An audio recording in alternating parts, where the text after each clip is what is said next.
G3 Weekly. Welcome to G3 Weekly, a summary of this week's top news stories on Christianity in the public square, written by Ben Zeisloft. I'm Scott Aniel. This week, President Joe Biden drew criticism for an address in which he claimed that, quote, the very foundations of our republic, unquote, are threatened by his political opponents. A group of pastors across the world endorsed a declaration denouncing statism as a threat to image bearers of God. Meanwhile, conservatives exposed Boston Children's Hospital for performing transgender surgeries on minors as young as 15 years old. We at G3 Ministries have been rapidly increasing the publication of free resources to strengthen your local church. For only $5 a month, you can help us produce more of these resources. Visit g3min.org/give or open the G3 app to give a monthly or one-time tax-deductible donation. Biden says political opponents are enemies of the republic. When the wicked rule, the people groan. Proverbs 29:2. President Biden delivered a speech differentiating between quote-unquote mainstream Republicans and quote-unquote MAGA Republicans, calling the latter group a quote threat to our personal rights, to the pursuit of justice, to the rule of law, to the very soul of this country, unquote. Flanked by soldiers and standing in front of Independence Hall in Philadelphia, which was colored in eerie red floodlights, the commander-in-chief said that former President Donald Trump and his supporters desire an America with, quote, no right to choose, no right to privacy, no right to contraception, no right to marry who you love, unquote. Quote, MAGA Republicans have made their choice. They embrace anger. They thrive on chaos. They live not in the light of the truth, but in the shadow of lies, unquote, Biden declared. Quote, together we can choose a different path. We can choose a better path, forward to the future, a future of possibility, a future to build and dream and hope, unquote. The national address comes week after the FBI conducted a raid of Trump's home at the Mar-a-Lago mansion in Florida, a move that continued to erode trust in federal law enforcement agencies.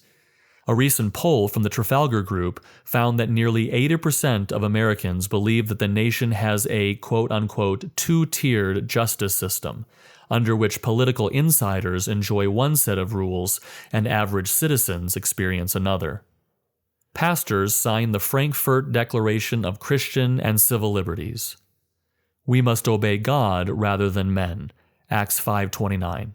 Pastors from multiple continents signed the Frankfurt Declaration of Christian and Civil Liberties, a document intended as a prophetic witness against the rise of global authoritarianism manifested over the past 2 years.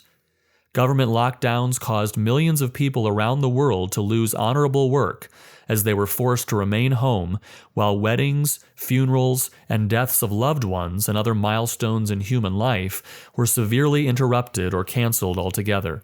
Governments likewise barred Christians from gathering to worship.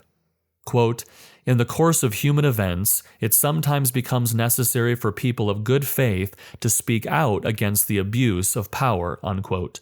The Frankfurt Declaration reads, quote, such protests should be expressed in the hope that civil authorities who are found to be eroding rights and liberties may yet fulfill their responsibilities as their rightful guardians, unquote. Among other matters, the document affirms the triune God as creator and lawgiver while rejecting the materialistic assumptions of the modern age, calls for civil magistrates to uphold personal dignity and medical self-determination, and declares that Christ is sovereign over worship in the local church. Original signatories include Grace Community Church Senior Pastor John MacArthur, African Christian University Dean Vodi Bakum, and G3 Ministries President Josh Buice. Conservatives expose Boston Children's Hospital transgender surgeries on minors. The thief comes only to steal and kill and destroy. I came that they may have life and have it abundantly. John 10:10. Boston Children's Hospital garnered criticism for performing transgender surgeries, such as double mastectomies, on children as young as 15 years old. As detailed by the hospital system's website, services also include vaginoplasty, phalloplasty, chest reconstruction, breast augmentation, and facial harmonization. According to a report from the Daily Wire, children as young as 15 years old can go under the knife for breast augmentations or double mastectomies, while young men can receive vaginoplasties at the age of 17. Quote, "We believe in a gender-affirmative model of care, which supports transgender and gender-diverse youth in the gender in which they identify," unquote, explained Boston Children's Hospital. Quote, "This is a standard of care grounded in scientific evidence, demonstrating its benefit to the health and well-being of transgender and gender-diverse youth," unquote. After the hospital's activities were brought to public attention by libs of TikTok, the Daily Wire's Matt Walsh, and other conservatives, the commentators were blamed by progressives for purportedly triggering a bomb threat that was later ruled a false alarm. You can read G3 Weekly at g3min.org/weekly.